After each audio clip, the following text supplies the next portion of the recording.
শিক্ষাৰ্থীসকল, আজি তোমালোকৰ সৈতে তোমালোকৰ সমাজ বিজ্ঞান পাঠ্যপুথিৰ এটা নতুন বিষয়বস্তু আলোচনা কৰিম। আমি মূল বিষয়বস্তুলৈ যোৱাৰ আগতে তোমালোকক কেইখনমান ছবি দেখুৱাব বিচাৰিছোঁ। এই ছবিকেইখনলৈ মন কৰাচোন। এই ছবিকেইখন দেখি তোমালোকৰ মনলৈ কি ধাৰণা আহিছে বাৰু? তোমালোকে নিশ্চয়কৈ ধৰিব পাৰিছা যে এই ছবিকেইখন হৈছে কেইটামান ৰাজনৈতিক দলৰ প্ৰতীক চিহ্ন। ভাৰতবৰ্ষৰ কেইটামান ৰাজনৈতিক দলৰ এয়া প্ৰতীক চিহ্ন, হয়নে? তোমালোকে নিশ্চয় গম পাইছা যে আজি তোমালোকৰ সৈতে আলোচনা কৰিবলগীয়া বিষয়টো হৈছে তোমালোকৰ সমাজ বিজ্ঞান পাঠ্যপুথিৰ ৰাজনীতি খণ্ডৰ প্ৰথমটো পাঠ, ভাৰতৰ ৰাজনৈতিক দলসমূহ। আহাচোন আমি পাঠটি আৰম্ভ কৰোঁ। এতিয়া আমি প্ৰথমে জানিব লাগিব ৰাজনৈতিক দলৰ ধাৰণাটোনো কেনেকৈ আহিল, হয়নে? যেতিয়া ৰাষ্ট্ৰ পৰিচালনাৰ ক্ষেত্ৰত ৰাজতন্ত্ৰ প্ৰচলন আছিল, তেতিয়া ৰজাই আছিল ৰাষ্ট্ৰ পৰিচালনাৰ একচ্ছত্ৰী শাসক। ৰাজতন্ত্ৰ প্ৰচলন থাকোঁতে ৰজাই ৰাষ্ট্ৰ শাসনৰ ক্ষেত্ৰত বা ৰাষ্ট্ৰ পৰিচালনাৰ ক্ষেত্ৰত ৰজা আছিল একচ্ছত্ৰী শাসক। যেতিয়াই ৰাজতন্ত্ৰৰ বিলোপ হৈ গণতান্ত্ৰিক ধ্যান ধাৰণাৰ জন্ম হ'ল, তেতিয়াৰ পৰাই ৰাজনৈতিক দলৰ যিটো ধাৰণা, সেই ধাৰণাটোৱে গুৰুত্ব লাভ কৰিলে। গণতন্ত্ৰৰ জন্মৰ লগে লগেই ৰাজনৈতিক দলেও আত্মপ্ৰকাশ কৰিলে আৰু ই গণতান্ত্ৰিক শাসন ব্যৱস্থাৰ এটা অংগ হৈ পৰিল। এতিয়া এই ৰাজনৈতিক দল অবিহনে গণতন্ত্ৰ অচল। আমি ক'ব পাৰোঁ গণতন্ত্ৰ আৰু ৰাজনৈতিক দল এটা আনটোৰ পৰিপূৰক। ৰাজনৈতিক দল অবিহনে যেনেকৈ গণতন্ত্ৰ অচল, ঠিক তেনেদৰে গণতন্ত্ৰৰ অবিহনেও ৰাজনৈতিক দল অৰ্থহীন। এতিয়া ৰাজনৈতিক দল মানে কি বুলি ক'লে আমি ক'ব লাগিব, ৰাজনৈতিক দল হৈছে নিৰ্দিষ্ট ৰাজনৈতিক মতাদৰ্শৰে সংগঠিত হোৱা কিছুমান ব্যক্তিৰ সংগঠন, যি দেশৰ নিৰ্বাচনত প্ৰতিদ্বন্দ্বিতা কৰে আৰু দেশখন পৰিচালনাৰ ক্ষেত্ৰত গণতান্ত্ৰিক প্ৰক্ৰিয়াৰে অংশগ্ৰহণ কৰে।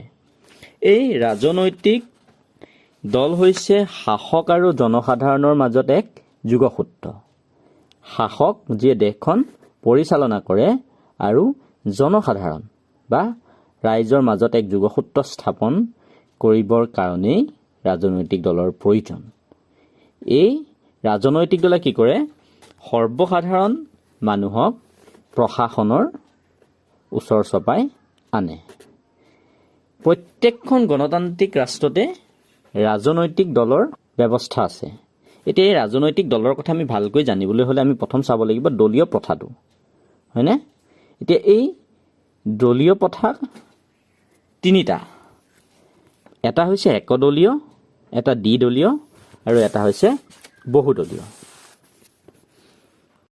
অৰ্থাৎ কিছুমান ৰাষ্ট্ৰত একদলীয় শাসন ব্যৱস্থা আছে, কিছুমানত দ্বিদলীয় শাসন ব্যৱস্থা আছে আৰু ক'ৰবাত বহুদলীয় শাসন ব্যৱস্থা আছে। এতিয়া এই একদলীয় শাসন ব্যৱস্থাত কেৱল মাত্ৰ এটাহে ৰাজনৈতিক দল থাকে। একদলীয় শাসন ব্যৱস্থা প্ৰচলন থকা এখন ৰাষ্ট্ৰ হৈছে চীন।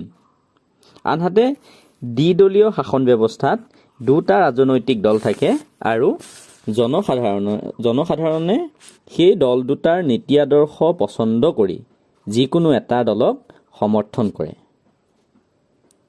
দ্বিদলীয় শাসন ব্যৱস্থা প্ৰচলন থকা ৰাষ্ট্ৰসমূহ হৈছে ইংলেণ্ড, আমেৰিকা আদি। ইয়াৰ বিপৰীতে বহুদলীয় শাসন ব্যৱস্থাত কেইবাটাও ৰাজনৈতিক দল থাকে আৰু তাৰ মাজৰ পৰা জনসাধাৰণে নিজৰ পচন্দ অনুসৰি ৰাজনৈতিক দলটো নিৰ্বাচন কৰে। এতিয়া এই বহুদলীয় শাসন ব্যৱস্থা প্ৰচলন থকা কেইখনমান ৰাষ্ট্ৰ হৈছে ভাৰতবৰ্ষ, বাংলাদেশ, পাকিস্তান আদি। এই যে একদলীয়, দ্বিদলীয় আৰু বহুদলীয় শাসন ব্যৱস্থাৰ কথা আমি পালোঁ, সেই একদলীয় শাসন ব্যৱস্থা থকা ৰাষ্ট্ৰক বহুতেই প্ৰকৃত গণতান্ত্ৰিক ৰাষ্ট্ৰ বুলি ক'ব নোখোজে। কিন্তু সেই ৰাষ্ট্ৰসমূহে য'ত একদলীয় ৰাষ্ট্ৰ প্ৰচলন আছে, একদলীয় শাসন ব্যৱস্থা প্ৰচলন আছে, সেই ৰাষ্ট্ৰসমূহেও নিজকে গণতান্ত্ৰিক ৰাষ্ট্ৰ বুলি দাবী কৰে। আৰু এই কথাটো আমি জানিব লাগিব যে যিসমূহ বহুদলীয় শাসন ব্যৱস্থা থকা ৰাষ্ট্ৰ, তাত গণতন্ত্ৰত সঘনে কিছুমান ৰাজনৈতিক সংকট আহি থাকে। কিন্তু যিসমূহ দ্বিদলীয় শাসন ব্যৱস্থা থকা ৰাষ্ট্ৰ, তাত বৰ বিশেষ ৰাজনৈতিক সংকট আহি নাথাকে। আৰু সেইকাৰণে বহুদলীয় শাসন ব্যৱস্থা থকা গণতন্ত্ৰতকৈ দ্বিদলীয় ব্যৱস্থা থকা গণতন্ত্ৰক অধিক সুস্থিৰ আৰু সবল বুলি কোৱা হয়। এতিয়া আমি ৰাজনৈতিক দলৰ কেইটামান গুৰুত্বপূৰ্ণ বৈশিষ্ট্য চাব লাগিব যে গণতান্ত্ৰিক ৰাষ্ট্ৰ এখনত ৰাজনৈতিক দল এটাৰ বাবে প্ৰয়োজনীয় কি কি বৈশিষ্ট্য আছে, সেই বৈশিষ্ট্যকেইটা আমি চাব লাগিব। ৰাজনৈতিক দলৰ প্ৰথমটো বৈশিষ্ট্য হৈছে সংগঠন, অৰ্থাৎ তেওঁলোক এটা সংগঠনৰ ৰূপত থাকিব লাগিব। ৰাজনৈতিক দলটো এটা সংগঠনৰ ৰূপত বা সংগঠিতভাৱে থাকিব লাগিব। দ্বিতীয়তে দিলে নীতি আদৰ্শ আৰু আঁচনি। ৰাজনৈতিক দলটোৰ কিছুমান নীতি আদৰ্শ থাকিব লাগিব, অৰ্থাৎ সেই সংগঠনটো কিছুমান নীতি আদৰ্শৰ ওপৰত প্ৰতিষ্ঠিত হ'ব লাগিব আৰু তেওঁলোকে বিভিন্ন ধৰণৰ পৰিকল্পনা বা আঁচনি তেওঁলোকৰ থাকিব লাগিব। তৃতীয়তে ক'লে ক্ষমতা দখলৰ বাবে আকাংক্ষা, অৰ্থাৎ চৰকাৰ গঠন কৰিবৰ বাবে তেওঁলোকৰ আশা আকাংক্ষা থাকিব লাগিব।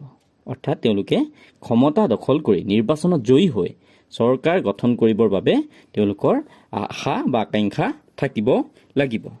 আৰু চতুৰ্থতে ক'লে যে জাতীয় স্বাৰ্থৰ প্ৰতি সন্মান, দেশখনৰ স্বাৰ্থৰ প্ৰতি তেওঁলোকৰ সন্মান থাকিব লাগিব। তেওঁলোকে দেশখনৰ স্বাৰ্থবোৰক বা দেশখনৰ ভালৰ বাবে কাম কৰিবৰ বাবে, দেশখনৰ প্ৰগতিৰ বাবে কাম কৰিবৰ বাবে তেওঁলোকৰ আশা আকাংক্ষা বা নীতি আদৰ্শ থাকিব লাগিব। ইতিমধ্যে আমি পাই আহিছোঁ যে গণতান্ত্ৰিক ৰাষ্ট্ৰ এখনৰ বাবে ৰাজনৈতিক দল অতি প্ৰয়োজনীয়, হয়নে? ৰাজনৈতিক দলৰ অবিহনে বৰ্তমানৰ যিটো গণতান্ত্ৰিক ধাৰণা, সেই ধাৰণাটো বৰ্তি থাকিব নোৱাৰে। এতিয়া আমি ৰাজনৈতিক দলৰ কিছুমান প্ৰধান কাম আমি চাম বা প্ৰধান কাৰ্য আমি চাব লাগিব। গণতান্ত্ৰিক ৰাষ্ট্ৰ এখনত ৰাজনৈতিক দল এটাৰনো কি কি প্ৰধান কাম থাকে, সেই কামকেইটা আমি এতিয়া চাম। ৰাজনৈতিক দলৰ প্ৰধান কাৰ্যসমূহৰ ভিতৰত প্ৰথমতে আছে জনগণক ৰাজনৈতিক শিক্ষা প্ৰদানেৰে শিক্ষিত কৰা। অৰ্থাৎ ৰাজনৈতিক দলসমূহে জনসাধাৰণক ৰাজনৈতিকভাৱে শিক্ষিত কৰে, ৰাজনীতিৰ শিক্ষা প্ৰদান কৰে। দ্বিতীয়তে ক'লে জনগণৰ মনত ৰাজনৈতিক সজাগতা বৃদ্ধি কৰে। ৰাজনৈতিক দলে, আমি আগতেও পাই আহিছোঁ যে ৰাজনৈতিক দলে চৰকাৰ আৰু জনসাধাৰণৰ মাজত এটা যোগসূত্ৰ স্থাপন কৰে আৰু জনসাধাৰণক ৰাজনৈতিক দলে ৰাজনৈতিকভাৱে সজাগ আৰু সচেতন কৰি তোলে। তৃতীয়তে ক'লে জনমত গঠন কৰা। ৰাজনৈতিক দলে কি কৰে? জনসাধাৰণক ৰাজনৈতিকভাৱে শিক্ষিত কৰাৰ লগতে তেওঁলোকক ৰাজনৈতিকভাৱে সজাগ আৰু সচেতন কৰে আৰু ইয়াৰ জৰিয়তে জনসাধাৰণৰ মাজত জনমত গঠনত সহায় কৰে। তাৰপিছত চতুৰ্থতে ক'লে জনমতক সুসংগঠিত ৰূপ দিয়া। এই যে ৰাজনৈতিক দলে জনসাধাৰণৰ মাজত জনমত গঠনত সহায় কৰে, সেই জনমতক এটা সুসংগঠিত ৰূপ দিয়াৰ ক্ষেত্ৰতো ৰাজনৈতিক দলে কাৰ্য কৰে। এই প্ৰধান কাৰ্যকেইটাৰ উপৰিও আমি গণতন্ত্ৰত ৰাজনৈতিক দলৰ অন্য মূল কিছুমান দায়িত্ব আমি চাব লাগিব। সেইসমূহৰ ভিতৰত আমি ক'ব পাৰোঁ, কি হয়, ৰাজনৈতিক দলে জনসাধাৰণক গণতন্ত্ৰত বা চৰকাৰ গঠন প্ৰক্ৰিয়াত অংশগ্ৰহণ কৰাৰ এটা পৰিৱেশ সৃষ্টি কৰি দিয়ে। ৰাজনৈতিক দলে নিৰ্বাচনৰ জৰিয়তে কি কৰে? চৰকাৰ গঠন কৰে আৰু দেশখন পৰিচালনা কৰে।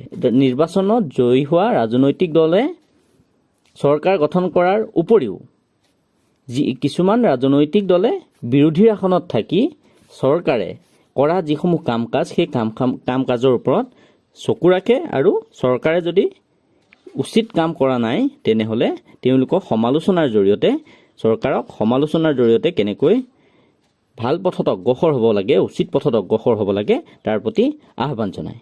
গতিকে আমি এই ৰাজনৈতিক দলৰ কাৰ্য বা ইয়াৰ দায়িত্বসমূহৰ পৰা আমি এইটো কথাই ক'ব পাৰোঁ, সুস্থ সবল গণতান্ত্ৰিক ৰাষ্ট্ৰ গঢ় দিয়াৰ ক্ষেত্ৰত ৰাজনৈতিক দল অতি প্ৰয়োজনীয় বা অতি আৱশ্যকীয় আৰু ৰাজনৈতিক দলৰ গুৰুত্ব অপৰিসীম। আজি আমি ৰাজনৈতিক দল কি, ৰাজনৈতিক দলৰ ধাৰণাটোনো কেনেকৈ আহিল, একদলীয়, দ্বিদলীয় আৰু বহুদলীয় শাসন ব্যৱস্থা মানেনো কি, গণতান্ত্ৰিক ৰাষ্ট্ৰ এখনত ৰাজনৈতিক দলৰ প্ৰধান বৈশিষ্ট্যসমূহ কি কি, ৰাজনৈতিক দলৰ প্ৰধান কাৰ্যসমূহ কি কি, সেই সম্পৰ্কে আমি আলোচনা কৰিলোঁ। পৰৱৰ্তী ক্লাছত আমি ভাৰতৰ ৰাজনৈতিক দলসমূহৰ বিষয়ে আলোচনা কৰিম। এতিয়া তোমালোকে তলত দিয়া প্ৰশ্নকেইটা লিখি লোৱা আৰু উত্তৰসমূহ নিজৰ বহীত কৰিবা।